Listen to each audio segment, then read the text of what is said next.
Stop asking and start listening. The universe is already responding to your requests. There's a subtle desperation in the way most people try to manifest their desires. Behind the affirmations, visualizations, and morning rituals, there's often a silent question echoing through the heart. Why isn't it working for me? We speak to the universe like a child repeating the same plea, louder and louder, thinking volume will bring results. But what if the issue isn't the clarity of your request, but your inability to listen? Joe Dispenza teaches that the electromagnetic field of the heart is 1,000 times more powerful than that of the brain. This field is not powered by words. It is shaped by emotion, coherence, presence. If your inner state is one of fear, lack, or urgency, then that's what your field broadcasts, no matter how many times you ask for abundance. The universe isn't ignoring you. It's answering with precision. But are you quiet enough inside to hear the response? This disconnect between asking and receiving is not about spiritual incompetence, but about energetic mismatch. Neville Goddard said, "You don't attract what you want, you attract what you are. You become a magnet for what you embody emotionally, not what you recite intellectually. The more you ask with anxiety, the more you reinforce the energy of absence." Imagine shouting into a canyon, hoping for an echo, but never stopping long enough to hear it return. This is how many live, desperately emitting intentions, never pausing to receive the feedback. What's needed is not another wish, but a shift in state, a tuning in, a silence that listens not with the ears but with the soul. Let's begin there.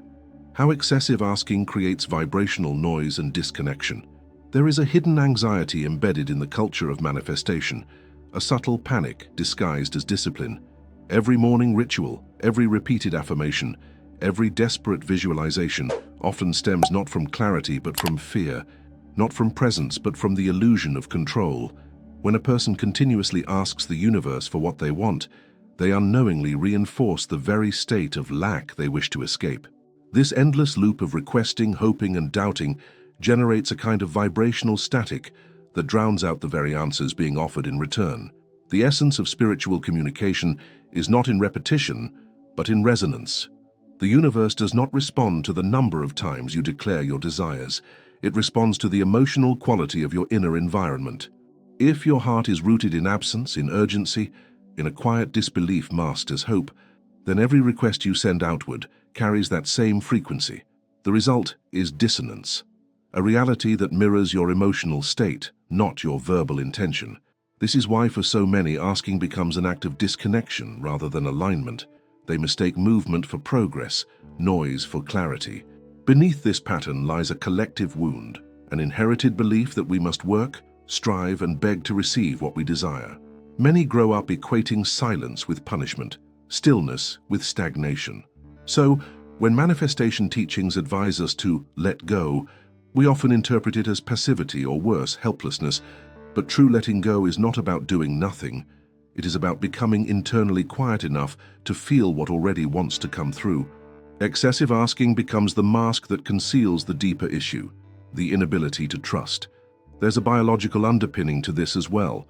From a neurological perspective, the brain interprets repeated pleas as signals of unsafety. Every time you ask again, the amygdala, your threat detection center, registers a message of danger, lack, or loss. In doing so, your nervous system shifts into survival mode. It's not aligned with creation, it's focused on protection. Creation and protection cannot coexist in the same vibrational space. This inner contradiction forms an energetic block where your thoughts and your vibrations speak different languages. You say you want abundance, but your energy broadcasts fear. The human tendency to overask is often rooted in early psychological imprints. If love was inconsistent in childhood, the adult self may believe that nothing comes without constant effort. So we project this same belief onto the universe, treating it like an unreliable parent who only responds to persistent cries. In this dynamic, spirituality becomes performance. The rituals are no longer sacred. They become compulsive acts to soothe the fear of being forgotten by life itself. What many fail to realize is that every desire sent into the field already generates a response. The universe, or source, or God, whatever name you offer, functions not through delayed transactions but through instantaneous reflection. The moment you ask, life begins rearranging. But rearrangement is a process. It requires space. When we constantly interfere with the process by re-asking, re-worrying and redoubting, we interrupt the natural unfolding of what's trying to emerge. This is why so many people experience a kind of spiritual fatigue. They are not just tired from life, they are tired from trying to force the divine. Manifestation was never meant to be a form of spiritual micromanagement. It was meant to be a dance of co-creation. And like any dance, it requires you to listen as much as you move. Excessive asking throws off the rhythm. It becomes a solo act when it was always meant to be a duet. It is important to understand the symbolic language of the universe. The answers you seek may not come in the form of words or events, but in symbols, synchronicities, internal nudges, or emotional shifts. If you are constantly speaking, there is no room for receiving. The metaphor of tuning into a radio station is often used for this reason. If you keep changing the dial, you'll never stay on a frequency long enough to hear the music. The same applies to energy. Asking once from a clear, open place of trust is often more powerful than asking 10 times from a place of doubt. There is also a cost to this vibrational noise, a disconnection not just from source, but from self. Constant asking implies that you are incomplete as you are, that you need something external to validate your worth or complete your journey. This is not a humble act. It is a disguised form of self-abandonment. The irony is that the more you believe you need to ask, the further you drift from the magnetic state of receiving. Receiving is not passive. It is an embodied readiness. It is the quiet assurance that the moment you become internally coherent, life will mirror that coherence back to you. So how does one move beyond this cycle of over-asking? The first step is awareness, noticing the moments when your rituals become rigid, when your prayers turn into pleadings, when your vision board starts feeling like a scoreboard. Then, invite stillness. Create intentional silence not just in your external environment, but within. Sit with the discomfort of not knowing. Trust that the silence is not empty. It is fertile. In that space, answers bloom. True manifestation begins not with the intensity of desire, but with the clarity of alignment. When your desire is clean, untainted by desperation or control, it becomes magnetic. You no longer chase, you attract. And the moment you release the compulsion to ask, you begin to hear the subtle sacred reply. A reply that was always there, waiting for your inner world to quiet down enough to receive it. Silence as spiritual technology, the art of listening to the invisible field. There is a kind of wisdom that does not speak in words, a form of communication that exists beyond language, beyond logic, beyond noise. In the realm of true manifestation, silence is not emptiness, it is information. It is through silence that we access what cannot be explained but only experienced, the invisible field of intelligence that responds not to commands, but to coherence. This is the dimension where creation is conceived, where energy precedes form, and where listening becomes an act of participation in the divine. Modern culture often equates silence with absence. We live in a world addicted to sound, speed, and stimulation. Even in spiritual practices, there is a tendency to overcomplicate, to fill the stillness with mantras, music, or guided affirmations. While these tools have value, they can also become a distraction from the deeper work, learning how to truly listen, not just with the ears, but with the body, with the breath, with the intuition. Joe Dispenza teaches that when the brain and heart enter coherence, they emit a frequency that interacts directly with the quantum field. But this coherence cannot be accessed through mental noise. It is activated in the still, surrendered state of presence. Silence is not passive. It is alive. It is the sacred ground where energy takes form. To listen in silence is to step into the same creative space that birthed galaxies and dreams alike. It requires discipline, not in the form of effort, but in the form of devotion.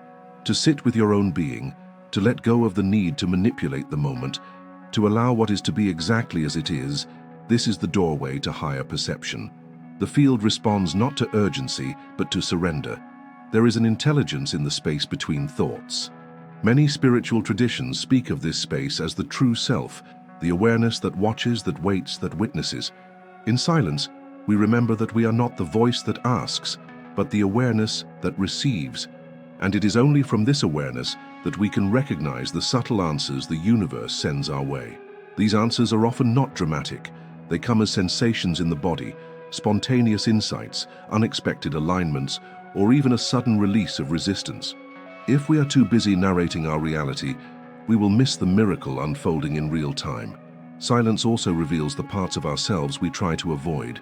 It strips away the masks, the roles, the identities. This is why so many people fear it. In silence, there is no one to impress, no external feedback to lean on. There is only the raw presence of your own frequency, your own emotional truth. And yet, it is precisely in this confrontation that healing begins. What is not heard cannot be transformed. The body holds emotional residue. The mind holds outdated beliefs. The silence allows these energies to surface and dissolve. From a scientific lens, silence has measurable effects on the brain and body. Studies have shown that even short periods of silence increase neurogenesis in the hippocampus, the region responsible for memory and emotional regulation. Silence lowers cortisol, enhances immune function, and improves heart rate variability. But beyond the physical benefits, silence is a return to spiritual equilibrium. It is where the soul speaks, not in sentences, but in frequencies. It is where divine intelligence whispers directions, corrections, invitations. There is a sacred paradox in manifestation. The more you try to force the outcome, the further you push it away. The field does not respond to control. It responds to communion, and communion happens in silence. Gregg Braden often speaks of the heart as a sensor, a bridge between the seen and unseen. When we drop into the heart's rhythm, we move out of the mind's static and into the soul's signal. The silence of the heart is not mute. It pulses with intention, with knowing, with creative command. But it only becomes audible when we stop drowning it in mental commentary. Imagine the universe as an orchestra, playing a song designed just for you. If you are constantly talking over it, you'll miss the notes meant to guide you. But if you close your eyes, slow your breath, and soften your inner world, you begin to hear it, first as a whisper, then as a rhythm, then as a revelation. This is not metaphor. It is energetic mechanics. The field responds to coherence, and coherence begins in quiet alignment. Listening, then, becomes a skill. Not the passive kind of listening that waits for something external to happen, but the active, intentional kind that tunes itself to frequency rather than content. Listening without expectation. Listening without needing. Listening not to fix, but to understand. In that space, you discover something extraordinary. You were never disconnected. The answers were always present. It was your noise that kept you from hearing them. This understanding transforms the nature of practice. You no longer meditate to get something. You meditate to return to your true signal. You no longer pray from panic. You pray from presence. You no longer use rituals to beg. You use them to align. The outer tools become inner doorways. The focus shifts from asking the universe for more to asking yourself, can I stay present long enough to receive? Silence is not absence. It is arrival. It is the language of source, unfiltered by ego, unclouded by fear. And once you learn to dwell in it, even briefly, you begin to live differently. You become less reactive, more intuitive, more aware of the synchronies unfolding around you. You begin to see how each pause contains potential, how each moment of stillness opens a new channel of guidance. You stop needing constant confirmation. You start trusting the quiet as its own kind of answer. In the end, listening is not about strategy. It is about state. When your inner world becomes a space of open, grounded stillness, life doesn't need to shout to get your attention. It begins to speak in 1,000 soft ways. A glance, a thought, a sensation, a sudden clarity. And all of it comes through the same gateway. Silence, chosen not out of retreat, but out of reverence. That is where the real conversation begins. Why the frequency of asking is different from the frequency of receiving, there is a subtle dissonance that often goes unnoticed in the practice of manifestation, a misalignment between the desire to receive and the emotional state in which the request is made. People speak their intentions with hope, but their energy carries doubt. They visualize success, but their body pulses with fear. They declare their worthiness, but their nervous system is still entangled in shame. This is the great paradox. The frequency of asking is rarely the same as the frequency of receiving. To ask is often to express lack. Even when wrapped in positive words, the act of asking frequently emerges from a place of incompleteness. It says, "I don't yet have, or I still need. This is missing." And while it is natural to long for something more, the vibrational signal being emitted in that moment is not one of abundance. It is one of separation. The universe does not respond to words. It responds to states, to frequencies, to coherence. And when the state from which you ask contradicts the reality you are trying to create, the message is confused. The field reflects not your wishes, but your dominant vibration. Joe Dispenza speaks often about this vibrational misalignment. He explains that the quantum field is not impressed by repetition or force. It mirrors the internal environment with precision. In other words, you can say the words of abundance, but if you feel like a fraud when you say them, you emit a frequency of fraud, not wealth. This is not punishment. It is law. It is coherence at work. The field is listening to the whole of you, your thoughts, your beliefs, your emotions, and your embodied state. The misunderstanding lies in the assumption that asking alone is enough. But in truth, asking is only the beginning of the process. The real work begins in shifting your being into the frequency of already having. This is where many falter. They continue to plead for change while unconsciously anchoring themselves in the very identity they wish to transcend. They cling to the identity of the struggler, the seeker, the one still waiting. And in doing so, they remain on the frequency of not yet. The act of receiving requires a different posture, both energetically and emotionally. It is a state of openness, trust, and internal resonance. It is a gentle allowing, not a desperate grasping. From a neurobiological perspective, receiving happens when the nervous system is regulated, when the body feels safe enough to expand. If you are in fight or flight, your field is constricted. You are not open to the unknown, you are defending against it. And yet, all true manifestation comes from the unknown, from the field of pure potential that can only be accessed when the self is at rest. This is where the frequency gap becomes so vital to understand. When people say, "I've been trying to manifest, but nothing's happening," what they often mean is, "I've been trying to override my fear with my willpower." But manifestation is not about will, it is about alignment. And alignment cannot be faked. It must be cultivated through practice, through presence, through an inner shift from wanting to being. Neville Goddard taught this with clarity. He said that the assumption of the wish fulfilled is the key. Not the hope, not the plea, but the assumption. This means that you embody the reality before it arrives. You feel the gratitude before the event. You carry the posture of someone who already knows. And this is not mental gymnastics, it is emotional transformation. It is becoming the version of yourself that can live in the reality you seek. That version does not ask. That version knows. That version feels worthy, ready, and receptive. This is the pivot point. The moment when manifestation ceases to be about trying to get and becomes a practice of becoming. When you shift from asking to aligning, from speaking to listening, from wanting to allowing, the frequency changes. You are no longer a satellite sending out static. You become a receiver, tuned to the frequency of fulfillment. And the universe responds not as a reward, but as a mirror. It is also important to acknowledge how deeply this frequency gap is rooted in emotional trauma. Many have been conditioned to feel unworthy of receiving. They were taught that asking is selfish, that success is suspect, that pleasure must be earned through struggle. These beliefs form energetic signatures that block reception. Even if the conscious mind says yes, the body says no. The heart contracts, the field becomes dense. In this state, even the most beautiful desires struggle to land. Healing, then, becomes a prerequisite for receiving. Not healing in the dramatic sense, but in the everyday re-regulation of the self, grounding the body, soothing the nervous system, practicing self-compassion. These acts are not separate from manifestation. They are the foundation of it. Because the more relaxed and open you are, the more naturally you receive.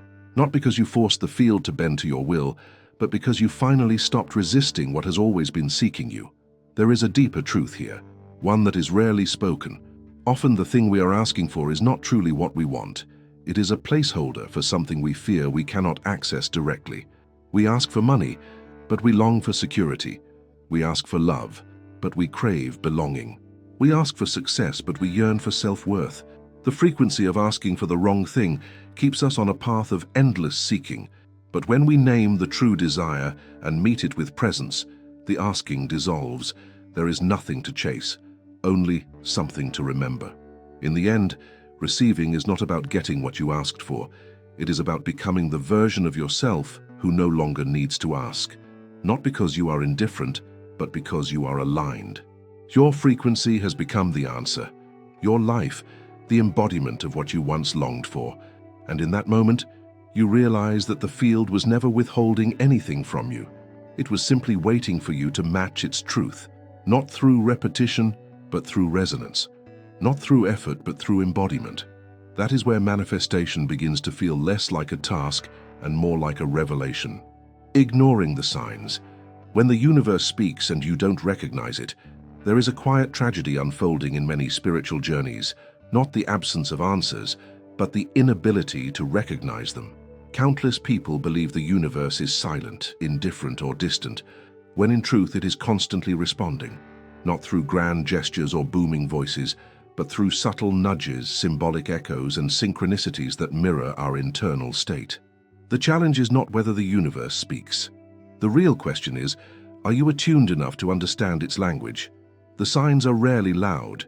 They appear in dreams, in chance encounters, in sudden emotional shifts that seem to have no logical source.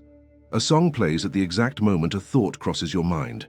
A conversation overheard on the street mirrors the question you've been holding silently.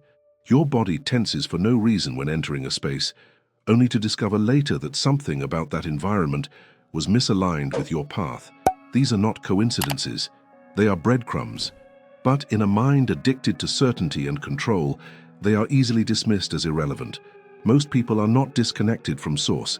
They are distracted from it.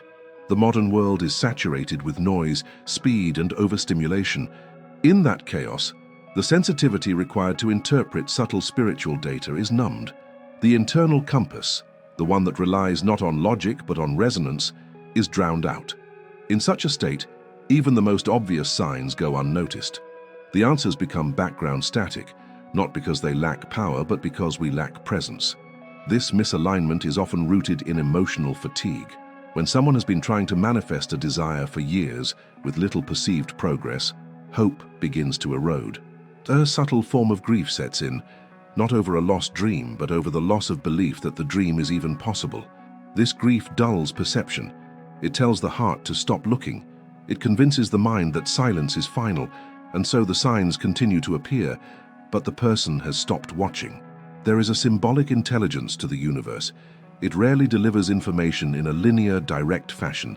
It speaks in archetypes, patterns, emotions. This is why Carl Jung insisted that the unconscious communicates through symbols.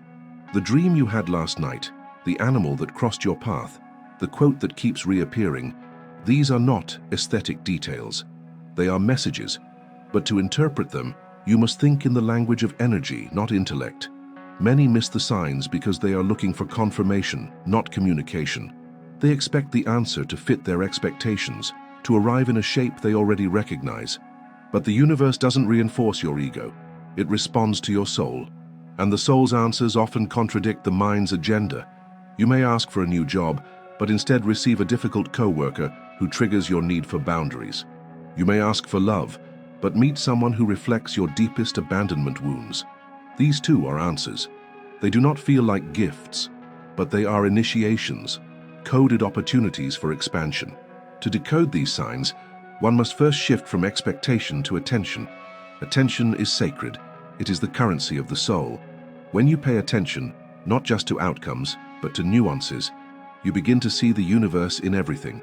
In the way the sunlight hits the floor in the morning, in the way your body reacts to certain people, in the sudden burst of clarity that arrives after a period of confusion. None of this is accidental. All of it is language. It is helpful to remember that the universe does not speak in ultimatums. It speaks in invitations. A door appears, but you must choose to walk through it. A pattern repeats, but you must decide to break it. The signs are not commands. They are mirrors. They reflect your readiness, your openness, your alignment. And often, when the same lesson appears again and again, it is not because you are failing. It is because the universe is patient. It will keep pointing until you choose to look. There is also a sacred humility required to recognize the signs, a willingness to admit that you might not know what the path should look like, that the answer you rejected was the one you needed, that the detour was not a delay, but a reorientation. In that humility, the heart softens, the ears open, the eyes begin to see again. This is when synchronicity becomes not just occasional, but constant, because you are finally present enough to notice the divine choreography unfolding around you. The relationship between you and the universe is not hierarchical, it is collaborative, and in any collaboration, communication is key. You cannot expect to receive guidance if you only speak, never listen, and you cannot interpret what you hear if you only listen with logic. The messages are emotional, intuitive, symbolic. They speak to the deepest part of you, not the one that plans, but the one that knows, not the one that doubts, but the one that remembers. When people say, "I don't see any signs," what they often mean is, "I only believe in signs that match my preferences." But real guidance rarely flatters the ego. It challenges it. It stretches the heart, softens the mind, and invites you into new territory. It disrupts comfort so that you can grow. And yes, that disruption is itself a sign, one that says, you are not stuck, you are being redirected. This shift in perception requires daily reverence, a kind of living ritual, not of chanting or ceremony, but of mindful presence, walking slowly, listening deeply, feeling fully. When life becomes your temple, everything becomes a message. Every delay, every chance meeting, every moment of silence. They are not obstacles, they are teachers. And when you honor them as such, the dialogue with the universe becomes intimate, constant, and unmistakable. The greatest sign of all may be this: you are still here, still searching, still longing. That longing is not weakness. It is the echo of your soul remembering that there is more. And the more you honor that longing, not by begging for answers, but by listening for them, the clearer the path becomes. Not because the signs are louder, but because you have finally become quiet enough to receive them. That is where the true journey begins, not in demanding clarity, but in learning to recognize the whispers that were always guiding you home. The universe has already responded. Now it's your vibration that must listen. There comes a moment in every spiritual journey when the seeker realizes they were never waiting on the universe. They were waiting on themselves, to become still enough, open enough, attuned enough to feel what has always been offered. The idea that we must endlessly ask, affirm, or beg for what we desire comes from a place of disconnection. True manifestation is not about repetition, it is about resonance. The universe does not respond to what you say, it mirrors what you are. When you stop speaking long enough to truly listen, the illusion of absence dissolves. You begin to notice the signals, the rhythms, the quiet invitations that surround you. The signs were never missing, your attention was. In the silence between your thoughts, the answers bloom. In the stillness of your heart, direction returns. Gregg Braden reminds us that the heart is not just an emotional organ, it is a sensory instrument, a bridge between the seen and the unseen. When the heart and mind come into coherence, your entire being begins to speak the language of creation. That language is subtle, it does not shout, it whispers, it flows, it synchronizes, and it never forces. It simply waits for your readiness. You don't need to become louder, you need to become quieter. Not to retreat from life, but to return to it more present, more honest, more whole. The field has heard you, the response has already been sent, but to receive it, your vibration must match its frequency. Not through striving, but through surrender. Not through perfection, but through presence. This is not the end of your journey, it's the beginning of your return, to the self that listens, to the soul that trusts, to the universe that never stopped answering. So now ask yourself honestly, have you truly been listening? Or have you just been waiting to hear what you want? If something deep inside you stirred while watching this, don't let the moment fade. Subscribe to this channel, not just for content, but for companionship on your path of transformation. There is more waiting for you. On your screen right now, you'll see another video that continues this journey, rich in insight, symbolism, and healing. Let it meet you where you are. Let it speak to the part of you that remembers what silence sounds like, because your journey isn't about asking harder, it's about listening deeper. And that next whisper, it might be just one video away.